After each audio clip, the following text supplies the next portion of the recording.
नमस्कार दोस्तों, मैं Ashwapati Gharde, network business promoter. दोस्तों, यदि आप नेटवर्क बिजनेस करते हैं तो इस वीडियो को पूरा देखें और चैनल को सब्सक्राइब करें, बेल आइकन दबाएं और शेयर ज़रूर करें ताकि आपको ऐसे नए नए वीडियोज़ का नोटिफिकेशन मिलते रहे। दोस्तों, आपका ज़्यादा समय न लेते हुए मैं इसे स्टार्ट करने जा रहा हूँ। सच्चे गुरु व सच्चे शास्त्र व्यक्ति को एक ही शिक्षा देते हैं कि अच्छे व्यक्ति बनो, पवित्र विचार रखो, किसी का बुरा मत करो और पुरुषार्थ करो। जब व्यक्ति गुरु के पास जाता है तो उसे बहुत सी कमियों को त्यागने और बहुत सी अच्छाइयों को अपनाने का पाठ वहाँ से मिलता है। जितना वहाँ जाएगा उसे नया पुरुषार्थ करने का ज्ञान वहाँ से मिलेगा, उसकी सक्रियता बढ़ने का पाठ वहाँ से मिलेगा। लेकिन व्यक्ति गुरु के पास पुरुषार्थ बढ़ाने के लिए नहीं जाता, वह तो सुरक्षा खोजने के लिए गुरु के पास जाता है कि गुरु के पास जाऊँ तो जीवन की कोई आसान राह मिल जाए, कुछ कम करना पड़े और अधिक मिल जाए, कुछ उनके आशीर्वाद से पाप कर्म कट जाए और पुण्य कर्म का उदय हो जाए।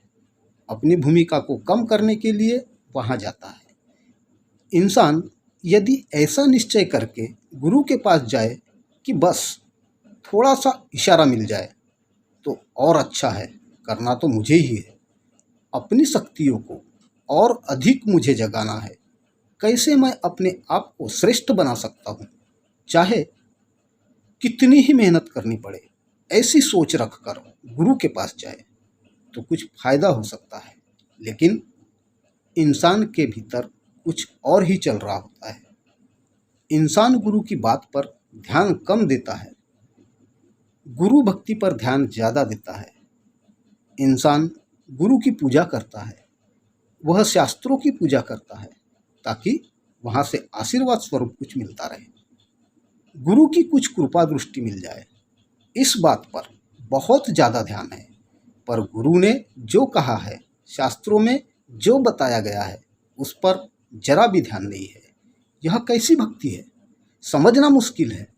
व्यक्ति वर्षों तक शास्त्र पढ़ता रहता है, उन्हें रट भी लेता है, रोज गुरु को सुन रहा है, पर परिवर्तन नजर नहीं आता है, क्योंकि परिवर्तन के लिए पुरुषार्थ चाहिए, स्वयं की महत्वपूर्ण भूमिका चाहिए।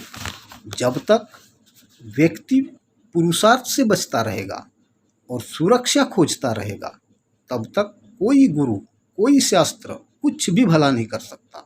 चाहे उनकी कितनी ही भक्ति कर लो, चाहे उन्हें कितना ही सुन लो, फिर इंसान रोज रोज नया गुरु खोजता है, नया शास्त्र पढ़ता है। वह समझता है शायद और कोई बेहतर गुरु या शास्त्र मिलने से मेरा भला हो सकता है।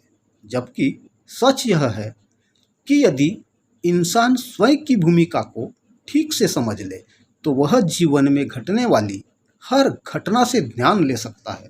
छोटे से छोटे गुरु व शास्त्र द्वारा जीवन के सारे रहस्य जान सकता है।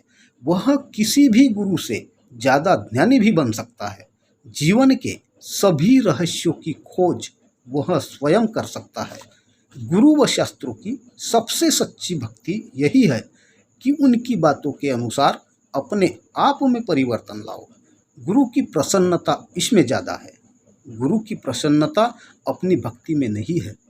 सच्चा गुरु अपने शिष्य को सीमा में नहीं बांधना चाहता है। उसकी खुशी इसमें है कि उसका शिष्य उससे 2 कदम आगे निकले। जो काम वह स्वयं नहीं कर पाया उसे वह शिष्य कर दे। वास्तव में तो वह कोई रास्ता भी नहीं बताना चाहता, वह तो चाहता है कि उसका शिष्य जीवन का हर रास्ता स्वयं खोजने के लायक बने। गुरु यह नहीं चाहता कि शिष्य उसकी हर बात मानता रहे, वह तो उसके भीतर वह विकास करना चाहता है कि उसमें हर बात को पूरी तरह समझने की, जांचने की, वो अपने अनुसार सुधार करने की क्षमता हो। गुरु अपने शिष्य को पूर्णतया सक्षम बनाना चाहता है ताकि वह जीवन में आने वाली हर परिस्थिति का मुकाबला कर सके, आत्मनिर्भर होकर जीवन के हर क्षेत्र में उन्नति कर सके। एक गुरुकुल में गुरुजी 25 विद्यार्थियों को शिक्षा देते थे। गुरुजी ने खूब अच्छे से उन्हें शिक्षा दी और स्वयं की भूमिका को सबसे महत्वपूर्ण बनाने पर पूरा ध्यान दिया। उन्होंने बताया कि बाहर से जो मिलता है वह उधार का है, वह सत्य है तो भी असत्य है। जो सत्य भीतर से पैदा होता है वह ही असली सत्य है। इसलिए बाहर पर निर्भर मत रहना। चाहे कितना ही बड़ा गुरु शास्त्र कुछ भी मिल जाए, हर ज्ञान के साथ स्वयं का विवेक सबसे ज़्यादा जरूरी है। हर व्यक्ति एक निर्माता के रूप में जन्म लेता है। उसके भीतर जीवन को श्रेष्ठतम बनाने, हर परिस्थिति को अपने अनुकूल बनाने, हर समस्या का समाधान निकालने, हर संघर्ष से जीतने की पूरी शक्तियाँ मौजूद है। लेकिन वे तब ही जागृत होती है जब इंसान को सबसे ज़्यादा भरोसा खुद पर हो। जो खुद को कमज़ोर समझकर हमेशा दूसरों से कुछ मांगता रहता है, हमेशा दूसरों का सहारा खोजता रहता है, उसकी शक्तियों का जागरण नहीं हो पाता। शिक्षा पूरी होने के बाद सबके जाने का समय आ गया। गुरुजी ने एक एक विद्यार्थी को अलग अलग अपने कक्ष में बुलाया। हर विद्यार्थी एक ही बात गुरुजी से कह रहा था कि आपका आशीर्वाद मिल जाए, मुझको एक विशेष गुरु मंत्र और दे दीजिए। 24 विद्यार्थियों का लगभग यही रवैया था। आखिरी में जो विद्यार्थी आया वह शुरू से ही थोड़ा अलग अलग रहता था। वह आज्ञाकारी भी दूसरों के मुकाबले कम था। जो बातें गुरुजी सिखाते थे उसके अलावा भी वह बहुत कुछ इधर उधर करता रहता था। वह आकर गुरुजी के सामने बैठ गया। गुरुजी ने उससे कहा, तुम कुछ मांगोगे नहीं? तब उस विद्यार्थी का जवाब ये था, आपने सब कुछ तो हमें दे दिया है, अब मैं किस मुंह से आपसे और मांगूं? आपने हमारी शक्तियों को पहचानने का जो ज्ञान हमें दिया है उसके लिए कोटि कोटि धन्यवाद आपको अर्पित करना चाहता हूँ। आप जैसा गुरु पाकर भी कोई जीवन में सफल नहीं हो तो उसका जीना बेकार है। अब मांगने की नहीं, कुछ करने की बारी है। मैंने आपकी कई बातों को नहीं माना और भविष्य में भी आपकी कई बातों को नहीं मानूंगा, लेकिन आपको यकीन दिलाता हूँ कि आपको अपने इस शिष्य पर सबसे ज़्यादा गर्व होगा। गुरुजी का मन प्रसन्नता से गदगद हो गया और उन्होंने अपने उस शिष्य को गले लगा लिया। सच्चे गुरु की रुचि शिष्य तैयार करने में नहीं होती, बल्कि महागुरु तैयार करने में होती है। हमने गुरु व शास्त्र की बड़ी महिमा गाई, इतनी अधिक ऊर्जा इसमें लगाई, बड़े जोर शोर से इनका गुणगान किया कि हम इसी में लीन हो गए। हम उनकी बातों पर ध्यान देना भूल ही गए और दिया तो भी शब्दों पर, शारीरिक क्रियाओं पर, असली भीतर की बात तक पहुंच ही नहीं पाए। गुरु की बात में बड़ा रहस्य है। वह आपकी आंतरिक शक्ति को जगाना चाहता है। वह आपको संस्कारवान बनाना चाहता है। बाहरी चीज़ों में उसकी रुचि नहीं है। गुरु की बातों के मर्म को समझो, अपनी यात्रा को अधूरे में न छोड़ो। एक नगर में गुरुजी आए। गुरुजी ने देखा कि वहाँ लोगों की जीवन में ज़्यादा खुशी नहीं है। लोग भीतर से बड़े कमज़ोर हैं। परिवारों में भी खुशियाँ नहीं है, समाज में भी खुशियाँ नहीं है। लोग बात बात में आपस में झगड़ते रहते हैं, एक दूसरे का शोषण करते रहते हैं, लोग डरे हुए भी रहते हैं। गुरुजी ने नगर में प्रवचन देना शुरू किया। बड़ी अच्छी अच्छी बातें वे समझाते, लोगों को शास्त्रों का ज्ञान देते। नगरवासियों के लिए बड़ी उपयोगी बातें थी।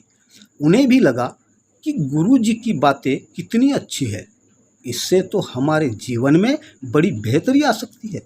गुरुजी की बड़ी तारीफ होने लगी। सभा में बड़ी संख्या में लोग आने लगे। गुरुजी बड़े बड़े महापुरुषों की कथाएं सुनकर लोगों को समझाते रहे और उनके जैसा बनने की प्रेरणा देते रहे। लोग गुरु जी की कथाओं से बड़े प्रभावित होते, उनकी जय जयकार करते। लोग गुरु जी से यह सोचकर आशीर्वाद लेते कि इतना महान गुरु है, इनका आशीर्वाद मिल जाए तो जीवन के सब दुख दूर हो जाएंगे। गुरु जी भी देखते कि लोग इतनी तारीफ कर रहे हैं, इतनी मेरी जय जयकार कर रहे हैं, तो ये जरूर मेरे से ज्ञान भी ले रहे होंगे और मैं इन्हें जीवन की इतनी उपयोगी बातें सिखा रहा हूँ कि इनका जीवन स्वर्ग बन जाएगा। गुरुजी अपने कार्य से बड़े संतुष्ट थे। वे सोच रहे थे कि इस नगर में बड़ा अच्छा परिवर्तन आने वाला है। गुरुजी जब उस नगर से विदा हुए तो बड़ी उम्मीद लेकर विदा हुए। पूरा नगर जैसे उनकी विदाई में एकत्रित हो गया। बड़ा ही धार्मिक माहौल दिखाई देता था। 1 साल बाद गुरुजी बड़ी उम्मीद लेकर लौटे तो देखा कि लोगों ने गुरुजी के नाम से अपने दुकानों के नाम रख लिए, गलियों के नाम गुरुजी के नाम पर रख दिए। लोगों ने घरों में गुरुजी की तस्वीर लगा रखी है, रोज़ उसकी पूजा कर रहे हैं। गुरुजी ने लोगों के जीवन के बारे में जानना चाहा तो उन्हें पता चला कि यह पहले से बदतर है। बाहर के आडंबर तो खूब कर लिए, लेकिन भीतर से बदलाव के लिए किसी ने पुरुषार्थ नहीं किया। गुरुजी के पास कई लोग दूसरों की शिकायतें भी लेकर आ गए कि आपने कितनी अच्छी शिक्षा दी थी, पर लोग उसका पालन नहीं कर रहे हैं। वहाँ देखा तो गुरुजी की कुछ बातों को लेकर भी अलग अलग वर्ग बन गए थे, जिनमें आपस में बड़ी दुश्मनी पैदा हो चुकी थी। गुरुजी यह समझ नहीं पा रहे थे कि इतनी भक्ति दिखाने वाले लोग अपना असली परिवर्तन करने के लिए बिल्कुल तैयार नहीं है। क्या मैं ही कहीं गलत था या मेरे बताने के तरीके में कुछ कमी थी? अब मैं कैसे उन्हें समझाऊं? तो दोस्तों, हमारे साथ भी जीवन में ऐसा ही होता है। बाहरी अपलाइन के साथ अपने भीतर के अपलाइन को जगाने की अपनी महत्वपूर्ण भूमिका को हम नहीं निभाएंगे, तब तक हमारा कल्याण नहीं हो सकता।